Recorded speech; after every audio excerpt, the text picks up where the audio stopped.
성경 속으로 또 성경 밖으로 여행을 떠나는 불불TV입니다. 첫 시간에는 창세기부터 펴서 성경을 읽지 말고 어떻게 성경을 읽으면 좋을지부터 먼저 생각을 해보면 좋겠어요. 제가 성경 읽는 방법을 말씀드릴 텐데 이것은 여러 방법 중에 한 가지이고 제가 사용하는 방식입니다. 그러니까 이 방법만 옳은 방법은 아니고 다양한 방법들이 있는데 제가 한 10년 성경 가르치면서 발견한 노하우, 성경을 이렇게 읽으면 성도들이 쉽게 편안하게 읽을 수 있더라, 이런 내용을 가지고 먼저 설명을 좀 해볼게요. 제가 사진을 좀 한 장 보여드릴게요. 제가 티벳이라는 데에 여행을 가본 적이 있습니다. 중국의 서쪽의 고원지대를 티벳이라고 하죠. 불교가 아주 강한 곳입니다. 티벳 불교가 유명하죠. 제일 유명한 사람이 달라이 라마. 여기에서 이제 인도로 망명을 가 있는데 티벳에 이렇게 사원들, 불교 사원들이 많아서 가봤더니 이런 게 있어요. 벽에다가 이렇게 통들을 쭉 걸어놨고 사람들이 지나가면서 이렇게 통을 이렇게 돌립니다. 이것을 마니차라고 하거든요. 또 이게 절에 가면 있지만 또 어디도 있냐면 개인용도 있어요. 사람이 손에 들고 다니는 거, 요런 거죠. 여기 할머니가 손에 들고 계신 거 있죠? 이게 이제 마니차라고 합니다. 이게 뭐냐면 저 통이 불경을 의미하는 거예요. 불경이 저 안에 들어있다 그러고. 근데 티벳 사람들이 글을 모르니까 불경을 읽을 수가 없죠. 그래서 이 통을 한번 돌리면 불경을 한번 읽은 거예요. 저 손에 들고 있는 마니샤도 그걸 계속 돌리면서 사람들이 다니는데 그러면 불경을 읽은 게 된다고 그렇게 그들이 얘기를 합니다. 그리고 우리나라 절에는 저렇게 마니차 같은 게 없는데 어디에 있냐면 구례 화엄산가에 가면 있다 그래요. 아주 큰 마니차가 있다고 그래요. 그것도 이제 돌리면 불경을 읽는 거죠. 그러니까 실제로 불경을 읽고 이해하려고 노력하지 않는 거예요. 독특하죠. 불경을 읽는 행위가 중요한 거지 그것을 이해하고 내용이 뭔지를 파악하고 이런 거는 별로 안 중요한 거예요. 또 비슷한 경우가 있는데 한번 가볼게요. 네, 여기는 이스탄불입니다. 가보신 분들 많죠? 이스탄불에 가면 제일 유명한 게 아야 소피아 성당이 있죠. 근데 이 아야 소피아 성당과 비슷하게 함께 지은 것이 이제 블루 모스크라는 술탄 아흐메드 모스크라고 또 하는데 쉽게 말하면 그냥 블루 모스크라고 보통 부르는데 블루 모스크라는 모스크가 있어요. 아주 멋있는 모스크죠. 사실은 뭐 그 모스크가 아니더라도 중동 지역, 이슬람 지역에 가면 사원마다 보통 첨탑을 가지고 있습니다. 지금 보는 사원에도 첨탑이 있잖아요. 근데 여러분 자세히 보시면 첨탑, 요 미나렛이 여러 개가 있는데 그 자세히 보시면 첨탑에 뭐가 달려 있어요. 뭐가 달려 있을까요? 확성기가 달려 있죠. 스피커가. 왜냐하면 무슬림들은 하루에 5번 기도를 하는데 그 기도 시간을 사원에서 알려줘요. 저 확성기를 통해서 알려주죠. 그때 나오는 소리를 아잔이라고 하는데 그 아잔이 코란을 읽어주는 것입니다. 그럼 사람들이 방송으로 코란 읽어주는 소리가 나오니까 듣고 이게 무슨 내용이구나 라고 이해할까요? 그렇지 않아요. 터키에 있는 무슬림들은 저 아잔 소리를 들어도 무슨 말인지 모릅니다. 왜냐하면 코란은 그 코란이 쓰여졌을 당시에 그 고대 아랍어로만 읽어야 돼요. 그래서 그 소리 그대로 읽어주는 거거든요. 그래야만 코란을 읽는 의미가 있다고 해서 번역을 하기는 하지만 그 번역된 것을 읽는 것을 코란을 읽는다고 하지 않습니다. 이슬람 성직자가 되는 길은 이맘이라고 하죠. 이맘이 되는 길은요, 코란을 외우면 되는 거예요. 그 고대 아랍어 그대로 많이 암송하면 이맘이 됩니다. 그래서 여기서 나오는 방송을 들으면 사람들은 알아들을 것 같지만 못 알아들어요.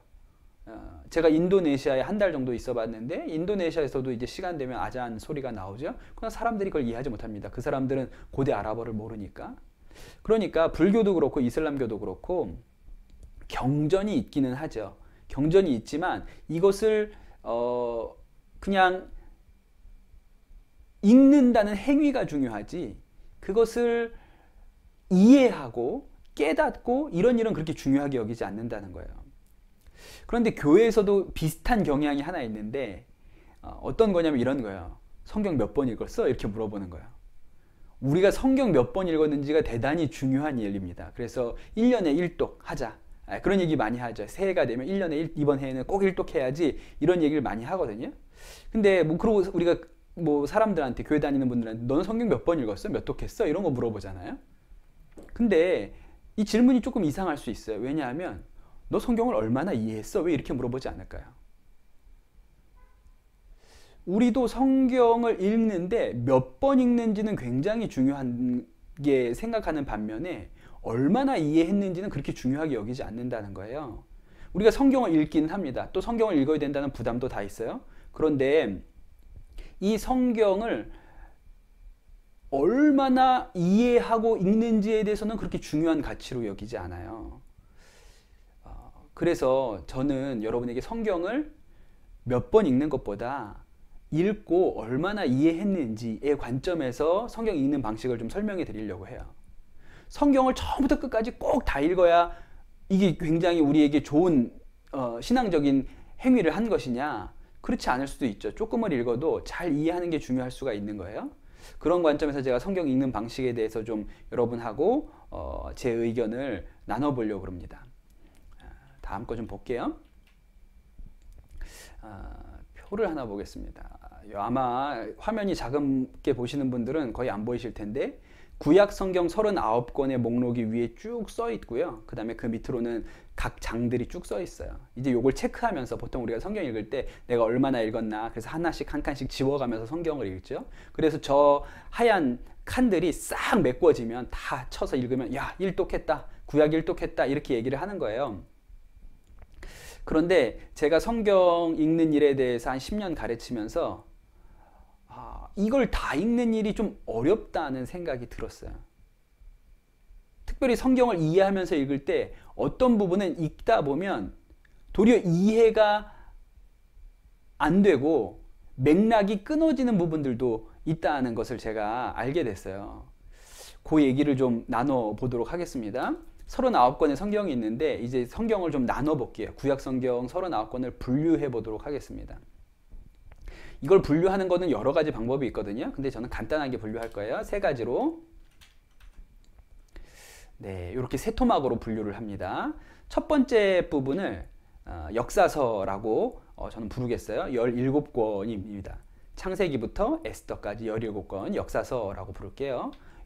그 다음에 중간에 있는 거 시가서, 욥기, 시편, 잠언, 전도서, 아가, 이렇게 5권을 시가서라고 부르고, 그리고 뒤에 있는 것 17권을 예언서라고 부르겠습니다. 이걸 뭐 상세하게 나누면 예언서도 소선지서, 대선지서 뭐 이렇게 나누기도 하고, 역사서도 토라, 역사서 이렇게 나누기도 하는데 잘게 나누면 나눌수록 복잡해지니까 간단하게 3개로 나누겠습니다. 역사서에 어떤 책들이 있을까요? 네, 이렇게 17권이 있어요. 시가서에 어떤 책들이 있을까요? 네, 이거 잘 알죠? 네, 이렇게 5권이 있고, 예언서도 이렇게 있습니다. 그런데 이제 제가 성경 읽는 일을 여러분에게 가르쳐 드리면서 이 3가지 중에 가장 중요한 부분이 역사서라는 부분이에요. 왜냐하면 성경은 일종의 이야기거든요. 이스라엘이라는 나라를 하나님이 택하셔서 그 나라가 세워지고 또 흥망성쇠를 겪는 일들에 대한 역사, 이야기가 쭉 흘러가는데 그 이야기를 담고 있는 부분이 역사서입니다. 그래서 역사서를 중심으로 읽어요.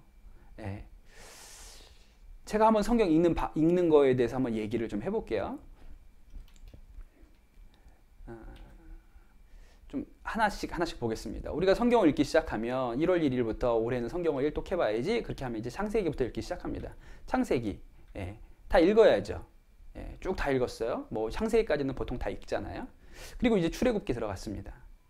출애굽기를 읽다 보면 약간 좀 힘들어요. 왜 힘드냐면 이제 뒷부분에 가서 성막을 만든다 그러는데 뭐 청색실, 홍색실을 꼬고 해달 가죽, 무슨 수달 가죽, 뭐 어떻게 한다고 하고 막 이런 얘기들이 나오기 시작하면 내가 성경을 왜 읽지? 이 읽는 게 무슨 의미가 있지? 이런 시험이 좀 들죠. 그래도 좀 끈기가 있는 분들은 이걸 넘어가요. 출애굽기까지 넘습니다. 그리고 레위기를 가요. 근데 레위기에 가서 무슨 문제가 생기냐면 정말 읽기 싫어지죠. 왜냐하면 너무 어려워요. 기름은 내장 기름은 어떻게 해야 되고 뭐 이런 얘기들이 쭉쭉 계속 반복되어 나오는데 이걸 내가 아는 게 무슨 의미가 있지? 이런 생각이 들면서 레위기쯤 가서 다 포기하는 거예요. 그래서 제가 여러분한테 성경을 읽으라고 하는 방식은 레위기 안 읽습니다. 그냥 넘어가요. 예. 그 다음에 레위기를 빼놓고 민수기로 넘어가도 이야기는 얼마든지 이어집니다. 예. 그래서 민수기로 넘어가죠. 그리고 이제 신명기가 있어요. 신명기는 모세가 죽기 전에 남긴 설교인데 신명기는 다 읽으면 좋죠. 그런데 내용의 흐름을 파악하려 보면 이제 모세가 죽기 전에 지금까지 있었던 일들에 대해서 다시 얘기하니까 안 읽어도 되는 부분, 앞에 나왔던 얘기들도 있고, 예, 그렇기 때문에 신명기는 조금만 읽어요. 제가 지금 색칠한 부분, 요 부분들 정도만 읽으면 됩니다. 그리고 그 다음부터 이제 그 다음부터는 다 읽어야 돼요. 역사서는 다 읽어야 됩니다. 쭉쭉쭉쭉 다 읽어야죠. 읽어야 돼요.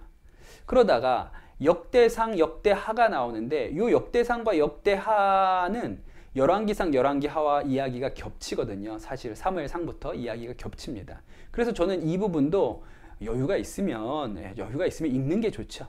읽는 게 좋아요. 그러나 만약에 여러분이 여유가 없으면 건너뛰라.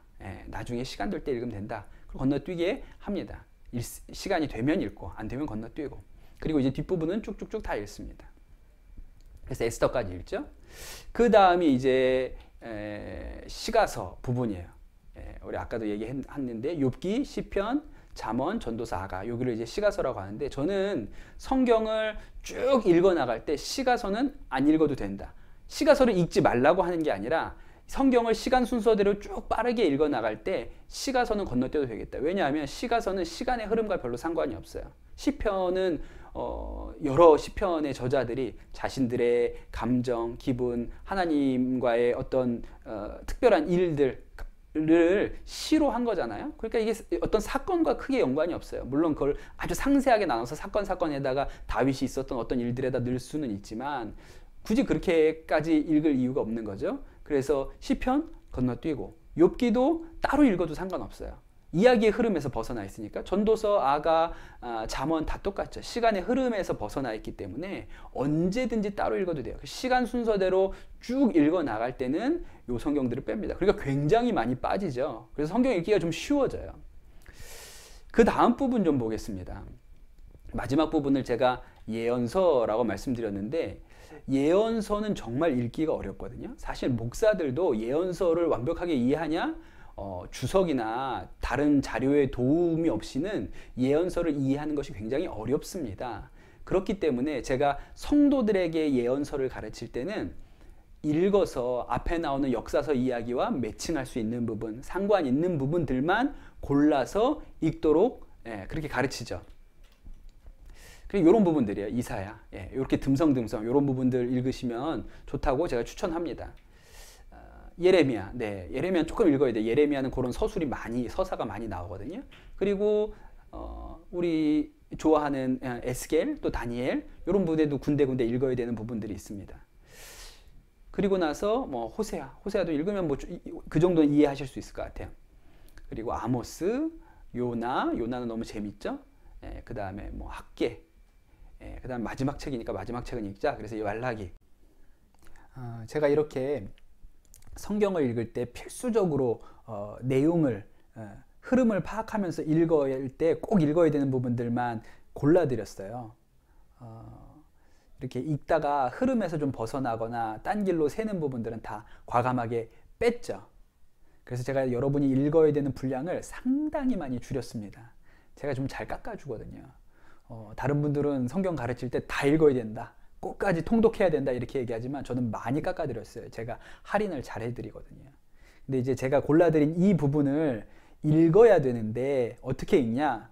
그냥 또 이 순서대로, 성경에 나와 있는 순서대로 쭉 읽으면 되나? 아니요. 그렇게 하는 게 아니고 지금 골라드린 부분을 다시 시간 순서에 맞게 재배열해야 합니다. 그럼 그걸 시간 순서에 맞게 재배열하는 건 어떻게 할까요? 그거는 다음 영상에서 가르쳐 드릴게요. 다음 영상 보시면 시간 순서에 맞게 재배열합니다. 아주 중요한 거거든요. 그러니까 놓치지 마시고 다음 영상 꼭 보도록 하세요. 감사합니다.